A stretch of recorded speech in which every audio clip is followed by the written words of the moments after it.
Hey there, welcome to the channel. This is Studio Visitor, the place where we talk about gear, philosophy and history.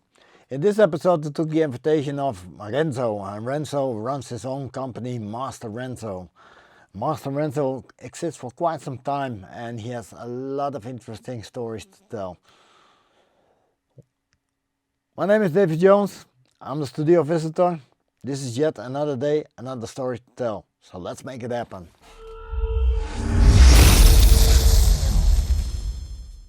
This is Studio Visitor, the new episode. We're here with Master Renzo. Renzo, welcome to the channel.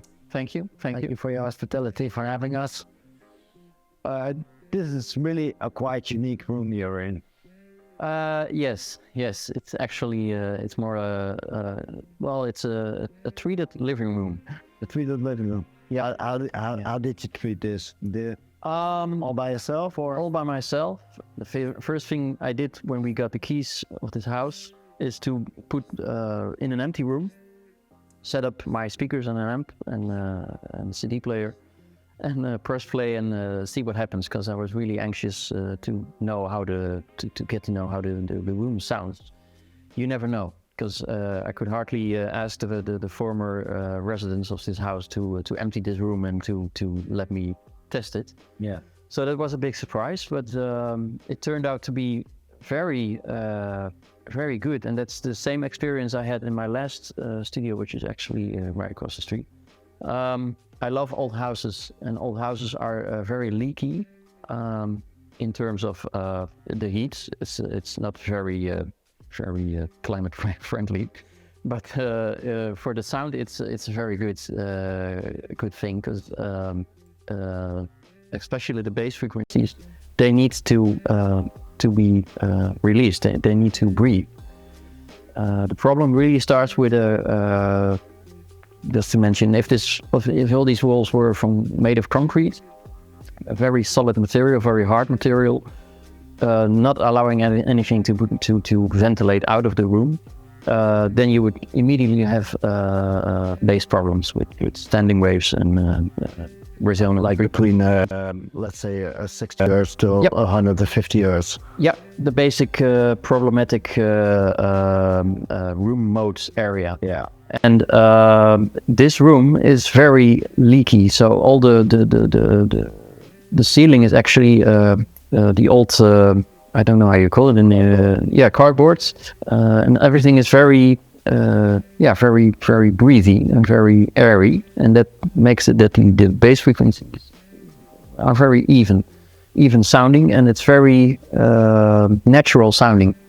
And that's really what I like best. I like treatment, of course. Quick treatment is always necessary. No matter how good the room sounds, you will always have reverberations, and you always have things to catch and things to make the focus from in the listening position a good one. Yeah. But on the other hand, I don't like overly treated rooms, because they really take out all the energy.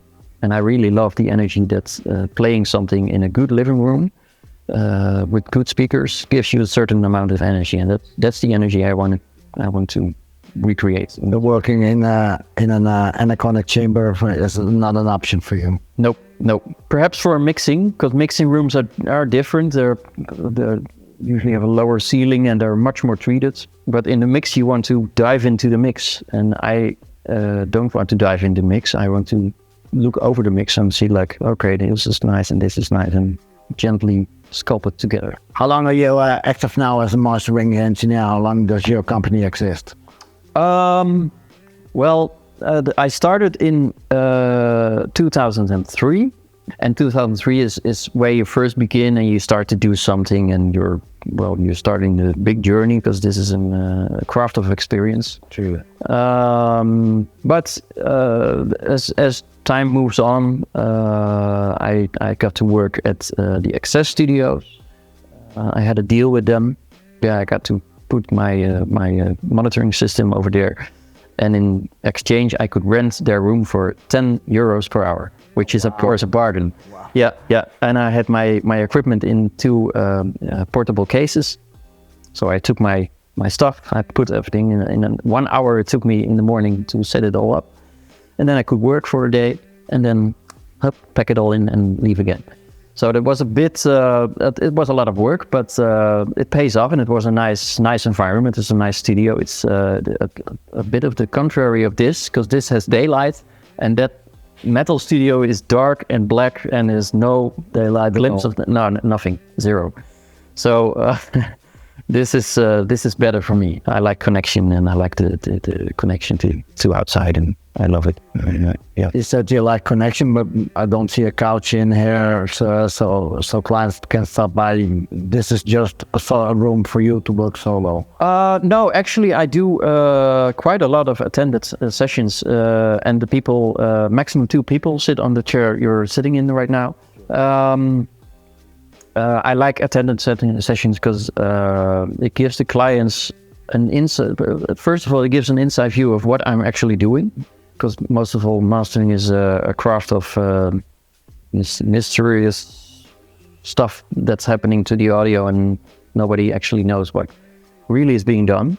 And people have influence on the end result, so they hear their references, of course, because they don't know the speaker systems, but they get to hear what I'm doing and the difference between the mix and the master, and they can say like, well, I like a bit more to this, a bit more the vocal, a bit more.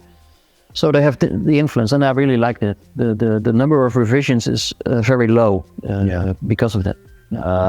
Can be, but if there's a problem in the mix, they need to go back. Then in the attended session, that's not for nothing, but yeah.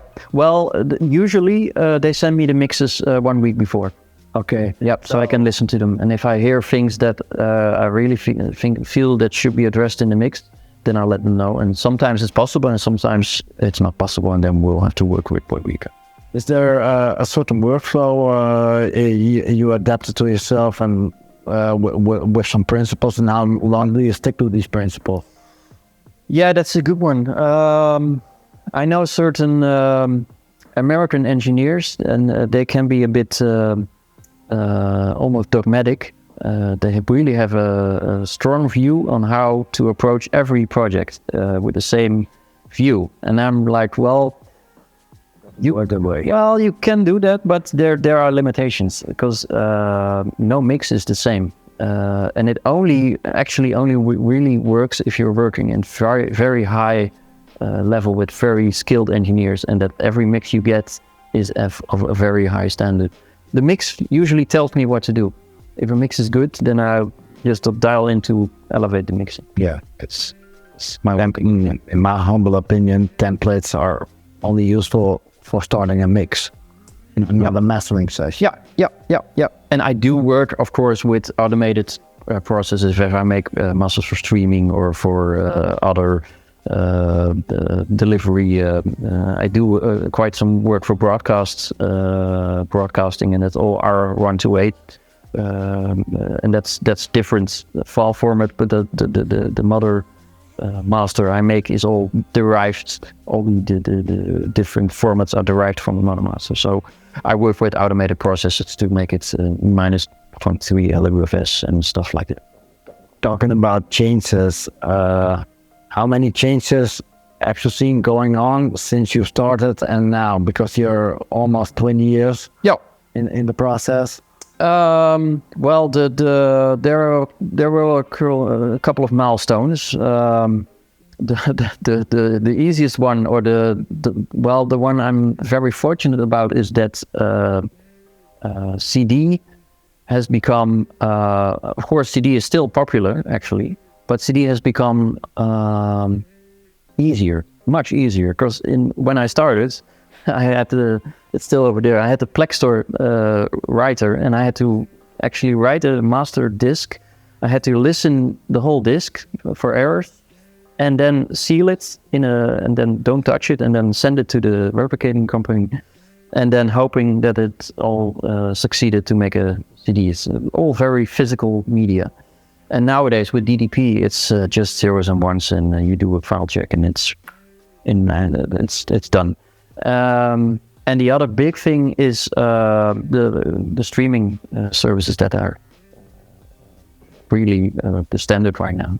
including loudness normalization. That's a big one. But loudness normalization, what do you think about the Loudness War? Because in 2002, there was a pretty Loudness War going on, and it developed, and it kindly overdeveloped. Yeah. And a couple of years ago, people said, yeah, we got the LUFS system, Loudness War is over. But then again, it's far from over, because I see people pushing levels. Yep. It's there are a couple of things going on in the loudness world. First, there's a genre. Especially, I'm not very active in that scene, but the club scene and the house scene and the EDM kind of scene, the electronic music, tracks being played at a club all need to be competitive. That's a kind of standard. That whatever I hear. Transients, no dynamics. No, it's loud. It has to be really loud because it has to compete with others, and there's no loudness normalization in the club. So there should be, I think, but unfortunately there isn't. Loudness is not about numbers, so I never gamble on, okay, I want to make it exactly minus 14 LUFS. I do that with broadcasting. That's the only exception, because broadcasting is about specs, and you really have to stay into the specs. Things are really demanding. Otherwise it gets declined, and you have to do it again. So I aim at a nice level for fitting the music, and sometimes with rock it's sometimes a little more loud, and with singer-songwriter or with jazz or classical, that's very very soft. But LUFS is not by far not the solution to ending the loudness war. It's just a number. It's just a technique of making tracks sound equally loud, and even that is not 100%. It's impossible. You're absolutely right about that, because our human brain perceives loudness as being better, but it's That actually the human hearing is very sensitive to volume. If you play to a person who knows nothing about music, if you play two songs and song B is 1 dB louder in integrated loudness, I think 90 or 95% will choose the louder one as a better one. Question for the conscious. You have to choose hardware only or software only. What would you choose? From the heart, I say hardware only, but that's merely because I actually hate computers. I don't like them. That's why I have a Mac Mini. It's the smallest one I could find. And it does the job, and you can do without. You cannot work without them. Let's say if you chose to work with software, what would you prefer? A plugin chain with plugins you can choose, or a single application like TC Finalizer or Ozone? I think I'd go for the plugin chain, because then I can more or less emulate what I'm doing with my output. Yeah. And if you have the choice of only free plugins? That's an EQ, a compressor, and a limiter. Yeah. Very basic. Yeah, that's the basic tools, and all the other things, well, probably I'm not using that much. I work hybrid, so I thinking about how you got started back in the days and the development you've been going through. Yep. Are there things with the knowledge of now you would have done different? No. That's impossible, because that was then and this is now, and the techniques are completely different, or not completely different, but the principles are the same, but the technology doesn't stand still. So. I started actually with Wavelab. I still use Wavelab from Timberg. I started, I think, with Wavelab 3 or something. 4, I think. Wavelab 1. Ah, really? Yeah. Well, then the development this has made. And we're at 11 now, and it's such a complete program, and I can dream with this. Well, there's always a solution. DDP functionality, as you described before. And the support. I like the most of Wavelab is it was the first program with the ability to swap your plugins chain. Ah, okay. Oh, really? Really the first program because the other application was called SoundForge. Yeah. By a Peak, but they didn't have that. No. Well, every DAW has its plus and minus, and I hear from people that come from Reaper that they like the editing functionality from Reaper better than from Wavelab, and I don't know Reaper that well. I've worked with it more. Yeah. It's all a matter of preference how they work. And sound-wise, it's all. I think it's all the same. It's a computer. It's zeros and ones, and it does the job. It's all PCM related. So, yeah. Okay. The best or the most memorable projects you have delivered or experienced? Yeah, that's a tough one. I find, yeah. I like tough ones. Yeah. One that always stood me by is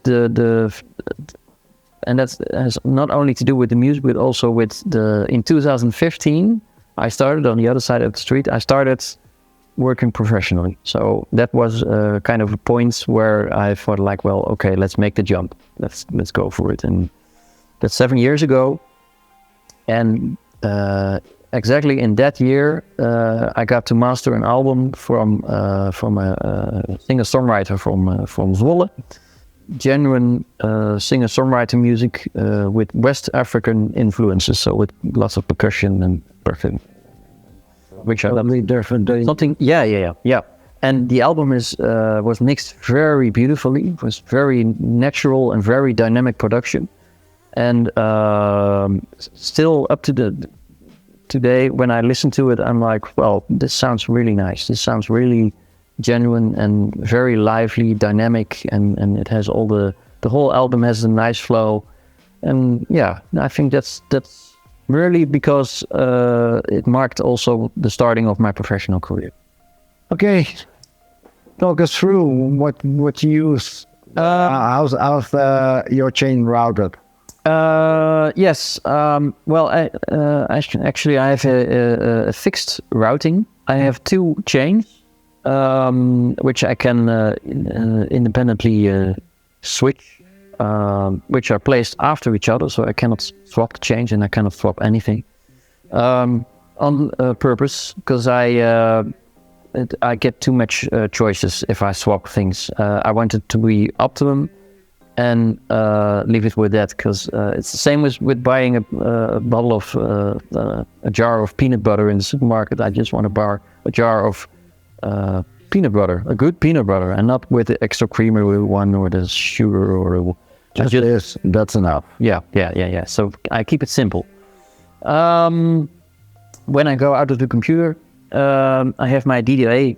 It's over here in the bottom. It's a very small German box. This is actually a very cheap one. It's called Lake People. It's a very small German company. Then it goes into my console, which is serial number 1, made by Dutch Audio, and he made it custom for me. So this is a custom-made unit. Yeah, because I wanted some things that are not standard in what he.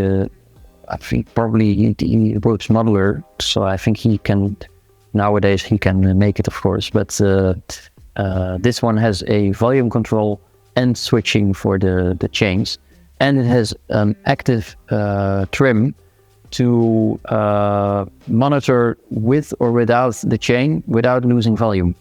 So that's a very useful function, because I get a lot of gain out of my chain. I use most of the gain I use staging. In my mastering work is all analog gain, and the most is from the Avalon, because it's working in class A, and I like class A gain. It starts with this one. This is a German guy, Stefan Müller. He builds this one. It's Custom Audio Germany.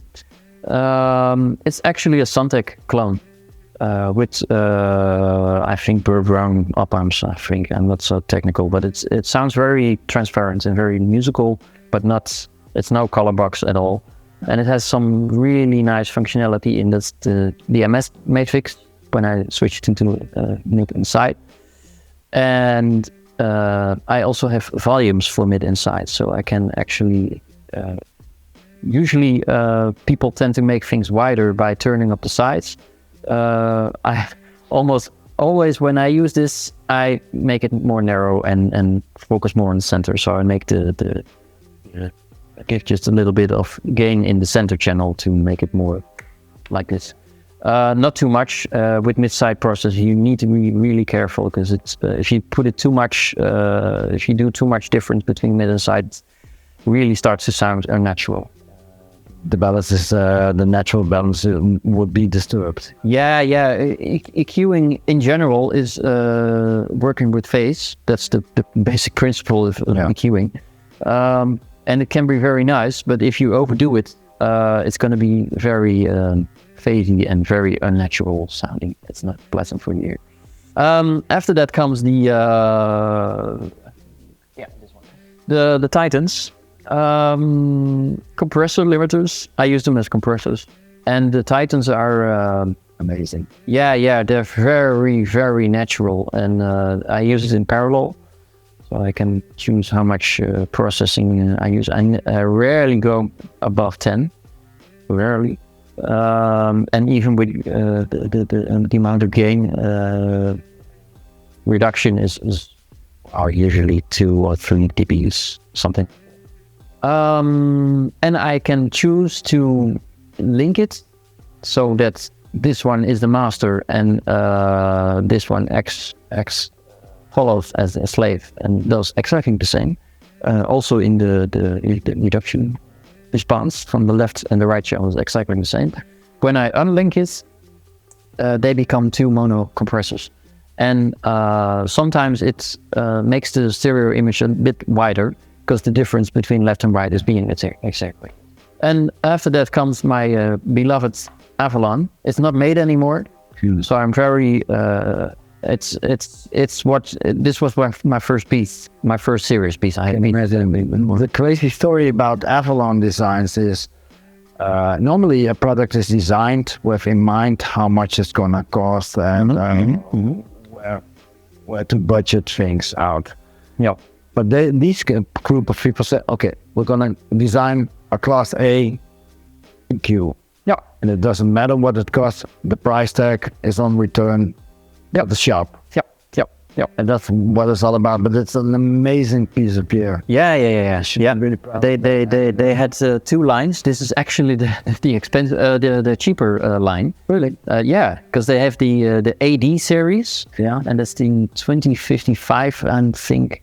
Somewhere I think that's that's more like this unit.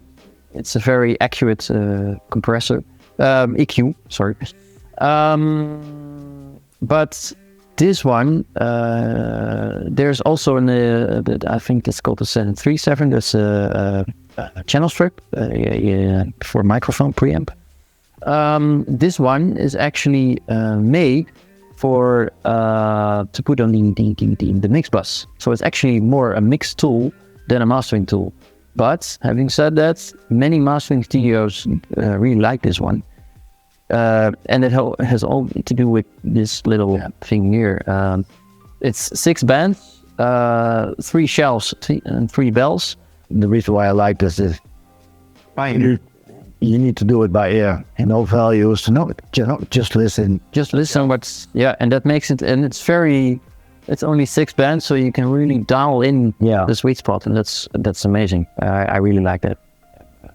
And this is a little tricky one, the compressor. It's not easy to dial it in, because it's if you put just a little bit of more compression and you lower the threshold, and it immediately goes into pretty firm gain reduction.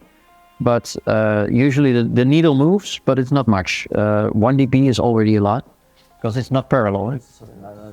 But it's an optical. And thus it's a very slow one, where I like to work in contrast. Titans are it's not VCA, but it's I don't know what the gain principle exactly is. FET reduction. No, it's not a FET as well.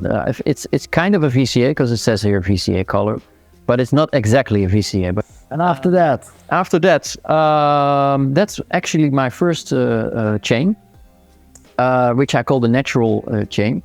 The other chain, that's the color chain, consists of two machines which actually are known for their color. It's the API. I never. Well, I've heard of API, of course, but I always thought of API. Well, that's for mixing, and I know that the preamps are for drums and stuff like that. But then a colleague of mine, Gert from Antwerp, he has an API, and he mentioned it to me, and well, it's very, very good, and it's very well built because it's all really switches. And it has a gain switch. So now it's all increments of 1/2 dB. But when I turn the range up completely, it's steps of 2 dB. So that makes it very easy to dial in the perfect sweet spot and then go back and then dial in what you want. It's just 4 bands with the low and the high possibility to shelf them. I love shelves. They're very natural. And the big plus of this thing, it has discrete op-amps in the output stages. So that's what API is famous for. That's in their logo as well. This is the sign of op-amp, which makes it. It has a kind of forward sound, and especially with rock kind of music or natural music, these guys live on that. Yeah, it's really, really nice. And the other thing I use is the Tube Tech. When I was young, I always wanted the Tube Tech. I got to work once with it, with the big one, the multi-band compressor. Very versatile. Yeah, versatile, but it's also not very subtle. No, it's actually a T filter, which shifts the whole spectrum. Yeah, but I rarely use the T filter on this one. Sometimes I use it, but the shelving on this one is very amazing. Especially the low end is great. Yeah, it's really nice. Then again, it's all about the electronics. It's tubes and transformers. Yeah. Besides of the design of the EQ circuit, the combination of all these three things, make this unit a magical thing. Yeah. It has a really nice character. It's really 3D. Hard to emulate. That's, I think, a bit tough. Yeah, and especially the hardest part, I think, of emulating is the way the pieces interact together. Yeah, so if I change something here, it has influence over there, and that's why I don't use swaps. What I hear from you, you're not saying it directly, but I was with Peter from Fine Tune Mastering. He said the same thing: less is more. Yeah, absolutely. Yeah. The less we have to do, the better it sounds, basically. So that's, and then it goes into the Cranesong, which does the A to D conversion with the rounding of I actually clip my converter. It's done a lot in mastering.